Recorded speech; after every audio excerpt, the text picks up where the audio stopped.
Na última aula, vimos que os portugueses tinham encontrado ouro no interior do Brasil lá no finalzinho do século XVII. Era uma época difícil para Portugal. Portugal estava numa crise econômica muito grande e dependia do comércio com a Inglaterra. Nós vimos também na última aula que os paulistas e os emboabas entraram em guerra pelo ouro, e assim a coroa portuguesa passou a controlar a região. Bom, a aula de hoje é sobre isso. A gente vai falar sobre a fiscalização da coroa portuguesa na atividade mineradora. O ouro achado em Minas Gerais era o chamado ouro de aluvião ou ouro de lavagem. Esse ouro é encontrado nas margens dos rios, em pó ou em pepita. Para o garimpeiro conseguir tirar o ouro do rio, ele vai utilizar uma vasilha grande, chamada bateia. Funciona assim: o minerador coloca cascalho, areia e argila dentro da bateia, mexe tudo aquilo até encontrar as pedrinhas pequenininhas de ouro.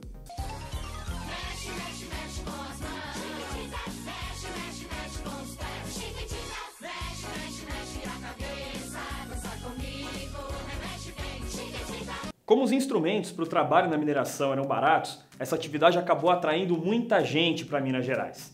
Foi aí que o rei decidiu fiscalizar a atividade mineradora. Em 1702, o rei de Portugal criou a Intendência das Minas, uma instituição que tinha como missão regular a atividade mineradora ali na região. E olha só, a ideia era garantir o pagamento de impostos para Portugal e também combater eventuais contrabandos de ouro. Portugal precisava desse dinheiro e desse ouro para poder aliviar a crise econômica no país. E olha só, existiam dois tipos de atividade mineradora no Brasil. Uma delas eram as lavras. A lavra é uma grande propriedade, pessoal. Nela, o intendente vai distribuir vários lotes de terra para os colonos. Cada lote se chama data. Para você receber uma data, você precisa ter no mínimo 15 escravos. Nessas lavras, o uso da mão de obra negra africana era muito utilizado. E existia uma concentração de renda muito grande, porque o dono dessas datas é que ficava com a maior parte do ouro extraído. A outra forma de exploração de ouro era a chamada faiscação. Era uma forma de atividade um pouco mais livre. Os indivíduos, geralmente homens livres pobres, iam para o rio tentar a sorte em encontrar esse ouro. O principal imposto cobrado por Portugal era o quinto. Funcionava da seguinte maneira: 1/5, ou 20% de todo o ouro encontrado pelo colono tinha que ir direto para a coroa portuguesa. Vou te dar um exemplo.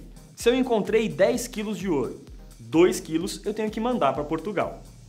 O quinto era um imposto odiado pelas pessoas. Tinha até um apelido para esse imposto. Os colonos chamavam o quinto de Quinto dos Infernos. Bora pra mim, vá pros Quinto dos Infernos!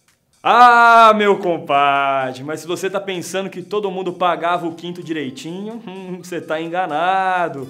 Olha só, tinha muita gente malandra, tinha muita gente que tentava passar o pé na fiscalização de Portugal. A sonegação de imposto é um problema antigo aqui no Brasil, tá aí até hoje, só você ver o jornal, só você ler na internet. Mas na época colonial, os colonos eram muito criativos, muito inventivos, e eles criaram uma forma muito interessante para enganar a fiscalização portuguesa. Eram os chamados Santos do Pau Oco, uma estátua religiosa de um santo qualquer, mas que era oca por dentro. Aí já viu, os colonos recheavam essa estátua de ouro, tudo para escapar das garras da fiscalização. A coroa portuguesa teve que reforçar a fiscalização aqui em Minas Gerais, e aí acabou criando as casas de fundição. Era um estabelecimento onde todo o ouro retirado das minas tinha que ser levado para lá, derretido e transformado em barra. Essas barras recebiam um selo real, e essas barras eram a única moeda aceita ali em Minas Gerais. O ouro em pó ou ouro em pepita estavam proibidos, não podiam circular, você não podia fazer comércio com esse ouro. Com isso, Portugal estava tentando evitar o contrabando. Mas a gente sabe, né? O comércio paralelo, chamado mercado negro, sempre rolou solto no Brasil colonial. E além do quinto, Portugal também criou outro imposto, a captação. Era o seguinte: cada explorador de ouro tinha que pagar uma quantia proporcional ao número de escravos que ele tinha. Ou seja, quanto mais escravo uma pessoa tem, mais imposto ela vai pagar. Mas também tinham aqueles mineradores que não tinham escravos, E eles não estavam isentos da captação não, eles pagavam por si mesmos. Essa cobrança pesada de impostos acabou irritando alguns colonos em Minas Gerais.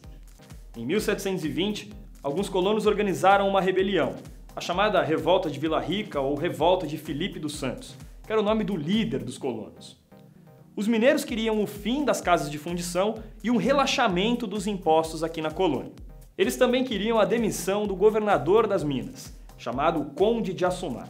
Nessa revolta, homens livres e escravos armados foram para Vila Rica, invadiram casas de portugueses e queimaram papéis oficiais. O Conde de Assumar até quis negociar com os revoltosos, mas enquanto ele negociava, por baixo do pano, ele armava uma resistência. Foi aí, com 1.500 homens armados, que o Conde de Assumar prendeu os revoltosos e o Felipe dos Santos foi condenado à forca. Ele morreu enforcado, seu corpo foi esquartejado, todo dividido e as partes foram espalhadas pelas estradas de Minas Gerais. O recado do rei de Portugal era o seguinte: ninguém poderia desafiar o poder da monarquia, senão teria o mesmo fim do Felipe dos Santos. Além de Minas Gerais, o ouro também foi encontrado em Goiás e no Mato Grosso. E não foi só ouro que os portugueses encontraram não, eles acharam também diamantes.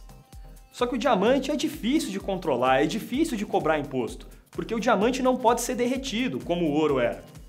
Foi aí que a coroa decidiu criar o Distrito Diamantino. Só colonos autorizados pelo rei de Portugal podiam entrar nessa região, trabalhar na extração de diamantes e eles pagavam uma taxa anual para o rei de Portugal. Em 1771, houve uma mudança na forma de extração de diamantes. A partir de então, a coroa portuguesa tinha exclusividade e se responsabilizou por esse negócio.